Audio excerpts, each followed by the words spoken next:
ಇಲ್ಲಿದೆ ಒಂದು ಕನ್ನಡದಲ್ಲಿ ದೇವರ ಕಥೆಯ ತಥ್ಯ. ಪಾಂಡವರ ಅಜ್ಞಾತವಾಸ ಮತ್ತು ಶ್ರೀಕೃಷ್ಣನ ಕೃಪೆ. ಮಹಾಭಾರತದ ಪಾಂಡವರು ಅಜ್ಞಾತವಾಸದ ಸಮಯದಲ್ಲಿ ಸಂಕಷ್ಟಗಳಲ್ಲಿ ಸಿಲುಕಿದರು.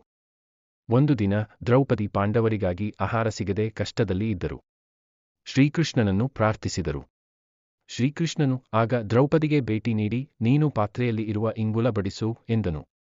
ದ್ರೌಪದಿಗೆ ಆಶ್ಚರ್ಯವಾಯಿತು, ಏಕೆಂದರೆ ಪಾತ್ರೆಯಲ್ಲಿ ತಿನ್ನಲು ಏನೂ ಉಳಿದಿರಲಿಲ್ಲ. ಆದರೂ ಒಂದು ಅತಿಕುಚಿ ಅಕ್ಕಿ ಶ್ರೀಕೃಷ್ಣನಿಗೆ ತೋರಿಸಿದರು. ಶ್ರೀಕೃಷ್ಣನು ಅದನ್ನು ತೆಗೆದುಕೊಂಡು ಭೋಜನ ಮಾಡಿದಂತೆ ತೋರಿ, ಈಗ ಎಲ್ಲರ ಹೊಟ್ಟೆಯೂ ತೃಪ್ತಿಯಾಗಿದೆ ಎಂದರು. ಅದಾದ ಬಳಿಕ ದ್ರೌಪದಿಗೆ ಮತ್ತು ಪಾಂಡವರಿಗೆ ಅನ್ನ, ನೀರು ಎಲ್ಲವೂ ಪ್ರಾಪ್ತವಾಯಿತು. ಈ ಘಟನೆ ದೇವರ ಕೃಪೆಯ ಶಕ್ತಿಯೊಂದನ್ನು ನೆನಪಿಸುತ್ತದೆ. ನಾವಿದ್ದಷ್ಟು ತೃಪ್ತಿಯಿಂದ ಹಂಚಿಕೊಂಡರೆ ದೇವರು ಇನ್ನಷ್ಟು ಕೃಪೆ ಮಾಡುತ್ತಾನೆ. ಶಿಕ್ಷೆ. ಈ ಕಥೆ ದಾನ ಮತ್ತು ಭಕ್ತಿ ಕೇವಲ ಸಂಕಷ್ಟಗಳನ್ನು ಪರಿಹರಿಸುತ್ತವೆ ಎಂಬುದನ್ನು ನಮ್ಮ ಬದುಕಿಗೆ ತಿಳಿಸುತ್ತದೆ.